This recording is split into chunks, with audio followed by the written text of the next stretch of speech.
سامعین محترم، میرے بزرگوں، بھائیوں، دوستوں، عزیز بچوں، دین ایک مکمل ضابطہ حیات ہے اور زندگی کے تمام پہلوؤں کا احاطہ کرتا ہے۔ جہالت سے مبرہ ہے، دلائل اور براہین سے آراستہ ہے۔ اسلام کے تمام احکامات پایہ تکمیل کو پہنچ چکے ہیں۔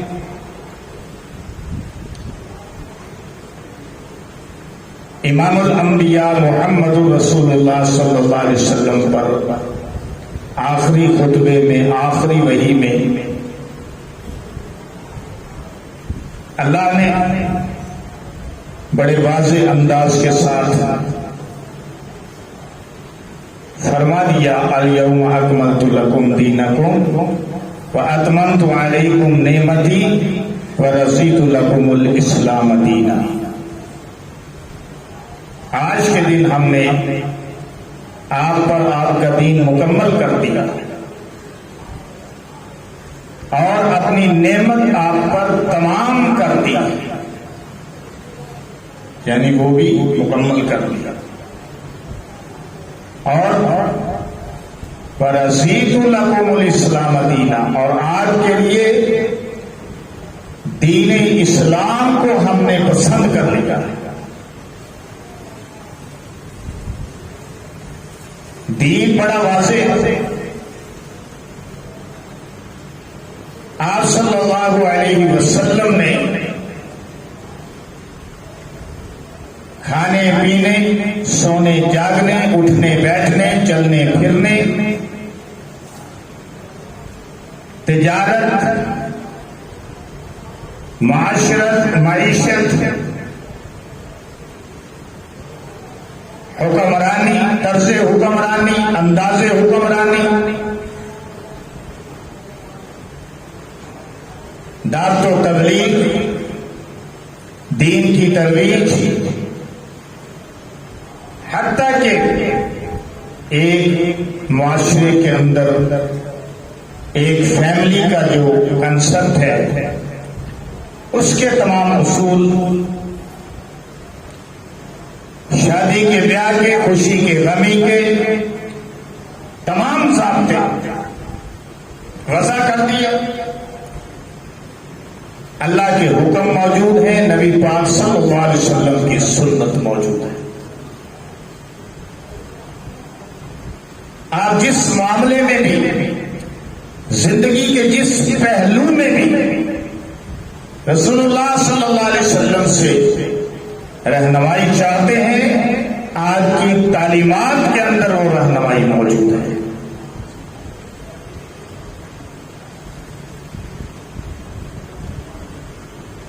اللہ نے کوئی دن، کوئی سال، کوئی مہینہ، کوئی ہفتہ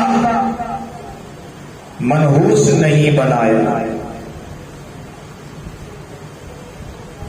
اسلامی مہینے چاہے شمسی مہینے، کوئی اللہ نے یا اس کے رسول نے کسی مہینے کو منحوس قرار دیا۔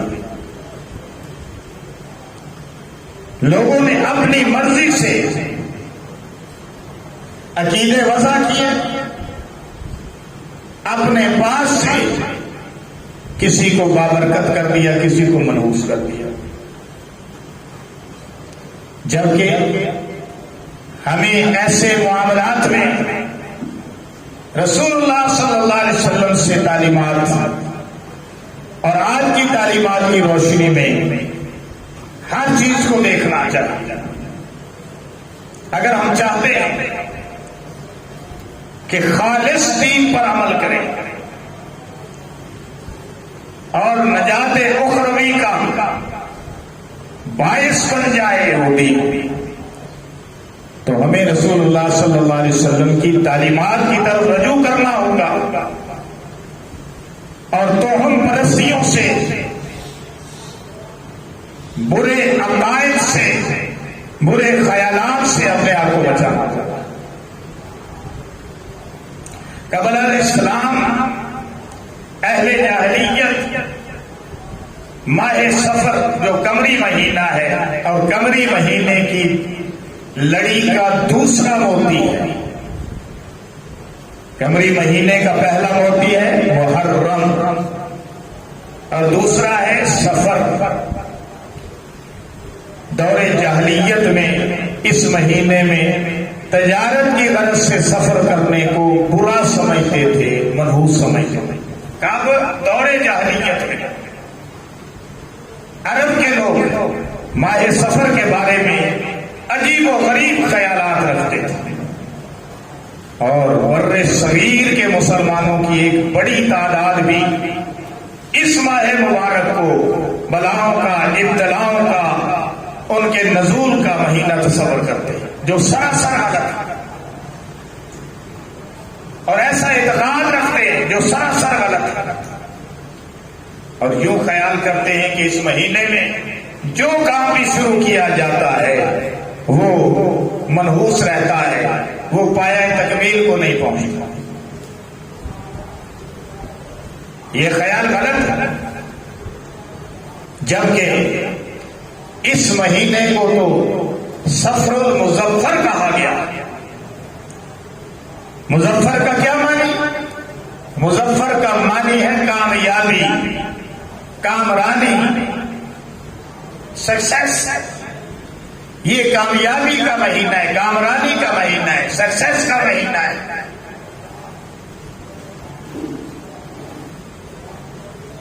ماہ سفر کی وجہ تسمیہ بھی میں آپ کو بتا دوں جاتے جاتے کہ عرب کے لوگ اس مہینے میں جب جنگ وغیرہ کے لیے نکلتے تھے تو ان کے گھر مکان ظاہر ہے کہ خالی ہو جاتے تھے، اور اس وقت کہا کرتے تھے سفر المکان، مکان خالی ہو گیا،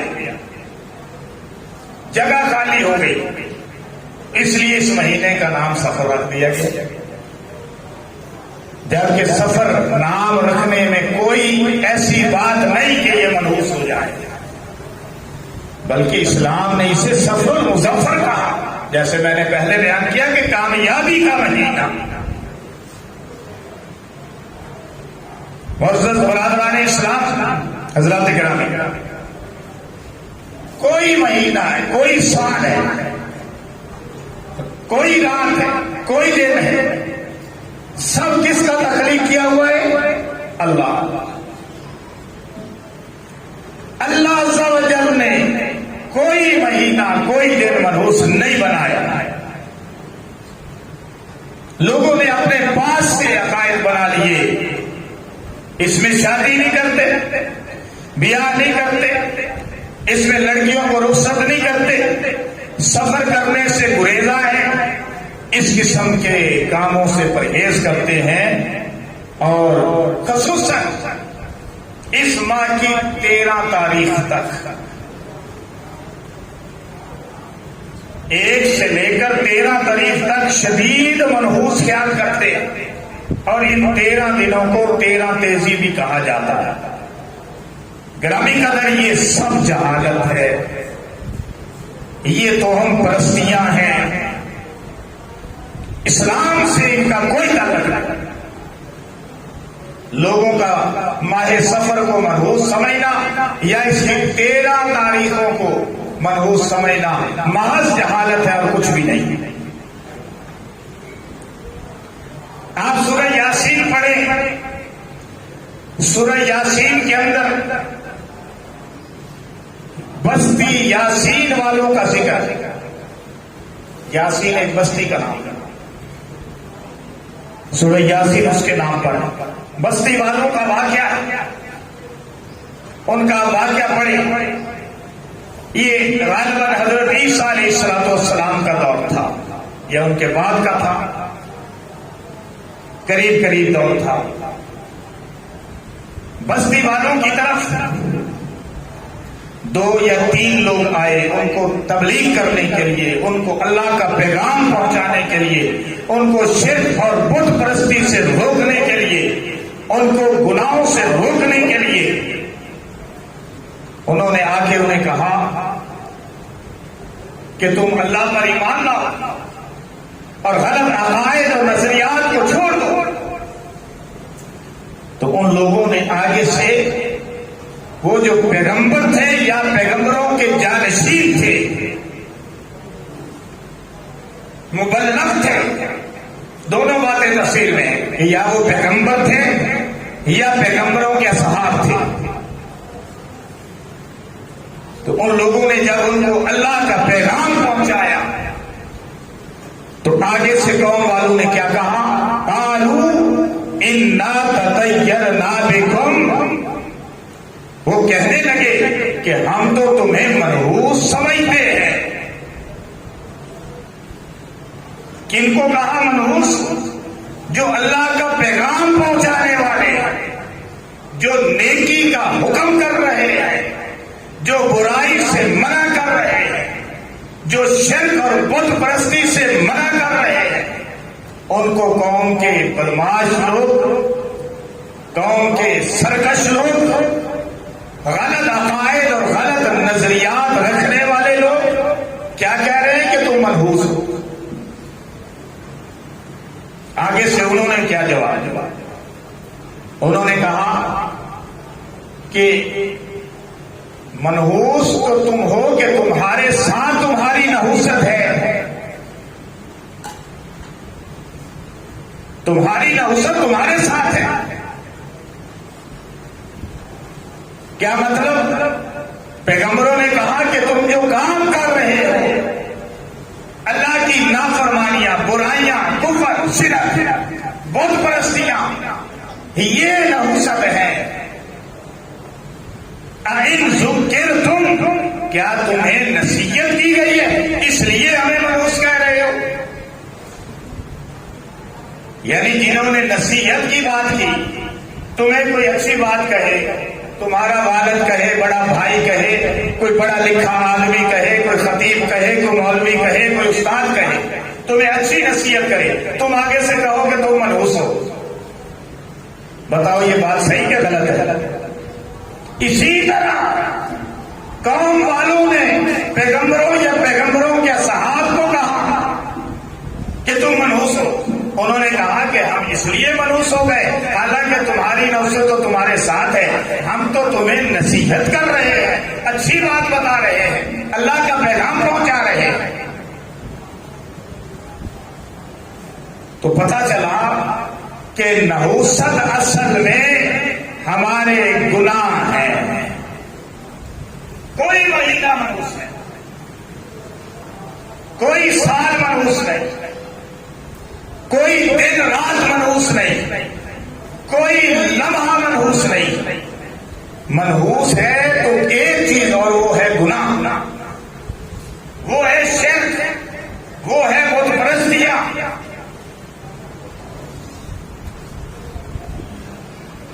تو سامعین محترم، قرآن سے یہ پتا چل گیا نحوست کی بات کا کہ نحوست کیا چیز ہے؟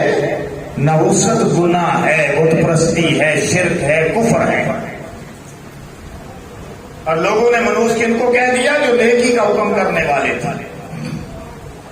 پھر صرف یہی نہیں کہا بلکہ ان کو شہید بھی کر دیا۔ لیکن اللہ کا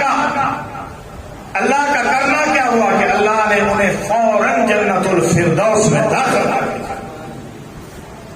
اس سورہ یاسین پڑھے نا ترجمے کے ساتھ تو آپ کو پتا چلا۔ اب حدیث میں دیکھتے ہیں کہ میرے اور آپ کے رسول امام الانبیاء محمد رسول اللہ صلی اللہ علیہ وسلم کیا ارشاد فرمایا؟ لا ادوی ولا دیارا ولا حام، لا ادوی ولا دیارا ولا حام، اور پھر فرمایا ولا سفر، کوئی بیماری متعدی نہیں، ایک بیماری دوسرے کو اس وقت لگے گی جب اللہ کا حکم ہو. نہ کوئی بدفعلی ہے. ایک فال ہم لیتے ہیں نا، بدفعلی لیتے ہیں کہ کالی بلی رستہ کاٹ گئی تو ہم سمجھتے ہیں کہ یہ نوست ہے، لہذا ہم نے اب یہاں سے نہیں گزرنا، سفر نہیں کرنا. یا یہ کہ الو بول رہا ہے، ہم کہتے ہیں کہ یہ منحوس ہے. یا یہ کہ اس طرح کے اور کئی کام جن کو ہم بدفعلی لے کر منحوس سمجھ لیتے ہیں. رسول اللہ صلی اللہ علیہ وسلم نے فرمایا کوئی بیماری متعدی نہیں، نہ بدفعلی کوئی چیز ہے، نہ الو کا بولنا کوئی برا اثر رکھتا ہے. ہم کہتے ہیں نا الو بول رہے اجاڑ رہے گی، اجاڑ بھائی وہ اللہ کی مخلوق ہے، ایک پرندہ ہے کہ اس کے ساتھ اجاڑ کا کوئی تعلق نہیں.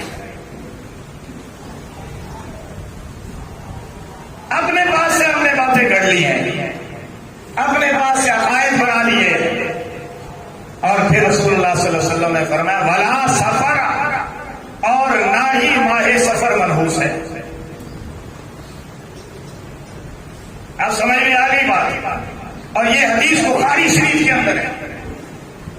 جب میرے اور آپ کے نبی فرما رہے کہ کوئی بیماری متعدی نہیں، بدفعلی کوئی چیز نہیں، الو کا بولنا منحوس نہیں، کوئی اثر نہیں اس میں، ماہ سفر منحوس نہیں، میرے نبی کے فرمان کے آگے کسی کی کیا ضرورت ہے کہ وہ اپنا عقیدہ بنائے؟ اور جو بنائے گا وہ اپنا ٹھکانہ جہنم میں تلاش کرے. پتہ چلا کہ سفر میں کوئی بھی آپ سے سر انجام دیں، اچھا کریں، تجارت کریں، شادی کریں، بیاہ کریں، کچھ بھی کریں، کاروبار کریں، مجھے آپ بتائیں. بڑا عجیب سوال آ گیا. مجھے آپ بتائیں کہ یہ سفر کا مہینہ ہے، آج 11 گالر، اور یہ سفر کے مہینے میں دوسرا انگریزی کا کون سا مہینہ ہے؟ اگست. اور اگست کے اندر کیا ہوا تھا؟ بڑا واقعہ کیا ہوا تھا یاد ہے؟ یہ جھنڈیاں آپ نے لگائی نہیں، پاکستان بنا تھا. اگست میں پاکستان وجود میں آیا. یہ ماہ سفر بھی ہے، ماہ اگست بھی ہے، انگریزی مہینہ. اب بتاؤ پاکستان بنائے یہ اچھا شگون ہے کہ برا؟ یہ تو اچھا شگون ہے. تو اللہ کی مہربانی ہوئی ہے، اللہ کی عنایت ہوئی ہے، اللہ کا کرم ہوا ہے، اللہ کا فضل ہوا ہے کہ اللہ نے ہم مسلمانوں کے لیے ہمیں علیحدہ وطن عطا کیا. پھر مجھے بتائے کہ سفر کے اندر کیا آپ دکان نہیں کھول رہے؟ کیا فصلیں نہیں کاشت کر رہے؟ کیا سبزیاں نہیں اگا رہے؟ کیا اناج نہیں کاشت کر رہے؟ یہ سب کچھ ہو رہا ہے کہ کوئی نہیں؟ نفع ہو رہا ہے کہ کوئی نہیں؟ نقصان بھی ہوتے ہیں کہ کوئی نہیں؟ سفر ہمیں کرنے پڑتے ہیں کہ کوئی نہیں؟ ملازمین کو، تجارت کی غرض سے لوگوں کو، دوسرے معاملات میں، شادی بیاہ کے اندر جو فوتگیاں ہو جاتی ہیں، سفر کرنے ہوتے ہیں کہ نہیں ہوتے؟ بتائیں کہ جس طرح عام مہینوں عام روٹین میں ہو رہا ہے، اسی طرح سفر میں بھی ہے. لوگ پیدا بھی ہو رہے ہیں، لوگ دنیا سے جا بھی رہے ہیں، نفع بھی ہو رہا ہے، نقصان بھی ہو رہا ہے، فائدہ بھی ہو رہا ہے، نقصان بھی ہو رہا ہے. لوگوں کو خوشیاں بھی مل رہی ہیں، غم بھی مل رہے ہیں. جو روٹین میں اللہ کا نظام ہے وہ چل رہا ہے. تو پھر ہم کیوں اپنے آپ سے اپنے طور پر ان کو ایسا کریں؟ علماء کرام کی نظر میں دیکھیے، میں نے آپ کو قرآن سے بتایا، میں نے آپ کو حدیث سے بتایا. اب علماء کرام کیا کہتے ہیں؟ اہل سنت والجماعت کے علماء کرام، دیوبندی، وہابی، بریلوی، سب اس وقت متفق ہیں. سب کے مفتیوں سے فتوے لے لے، سب سے جا کے پوچھ لے، ایک ہی نقطہ پر متفق تھا، اور وہ یہ کہ یہ جو توہمات ہیں، یہ جو غلط عقائد ہیں، یہ جو غلط نظریات ہیں مہینوں کے متعلق، سفر کے متعلق، محرم کے متعلق، دیگر مہینوں کے متعلق، یہ غلط ہے. علامہ زرقانی فرماتے ہیں، علامہ بیزاوی رحمت اللہ علیہ کا فرمان نقل کرتے ہیں کہ حدیث پاک کے اندر جو رسول اللہ صلی اللہ علیہ وسلم نے یہ ارشاد فرمایا کہ سفر منحوس نہیں، سفر کوئی چیز نہیں، اس سے ماہ سفر میں بکثرت بلاؤں کے متعلق جو نظریات مشہور ہیں اس کی نفی کر دی گئی۔ سمجھ آ گئی ساری بات؟ لہذا میرے عزیز دوست، آئمہ، بڑے بڑے آئمہ کرام، سکالر، علماء، انہوں نے اس کی تردید کی کہ سفر کے اندر کوئی منحوسیت نہیں ہے۔ سفر کے آخری بدھ مسلمانوں کے گھر پوریاں پکائی جاتی ہیں، خوشیاں منائی جاتی ہیں، اور لوگ عصر کے بعد سوال کی نیت سے جنگل میں سیر و تفریح ہو جاتے ہیں، پارکوں میں، اور بعض لوگ اس دن پرانی مٹی کے برتن توڑ دیتے ہیں۔ یہ ساری باتیں بے اصل، اور مسلمانوں میں یہ پتہ نہیں کہاں سے باتیں شروع ہو گئی، اور یہ کہتے ہیں کہ آخری چہارشنبہ کو، آخری بدھ کو رسول اللہ پاک صلی اللہ علیہ وسلم نے غسل فرمایا، سیر و تفریح کو مدینے سے باہر گئے۔ اس کا کوئی ثبوت شریعت کے اندر نہیں۔ ہمارا دین وہی دین ہے جو کہ رسول اللہ صلی اللہ علیہ وسلم کی حدیث سے اور اللہ کے قرآن سے ثابت ہے۔ خلاصہ بحث یہ ہو گیا، ساری تقریب کا خلاصہ یہ ہوا میرے دوستو کہ قرآن کریم، احادیث سے مبارکہ، اقوال علماء کرام، اقوال صحابہ کرام، اس سے یہ بات ثابت ہوتی ہے کہ کوئی دن اور کوئی مہینہ منحوس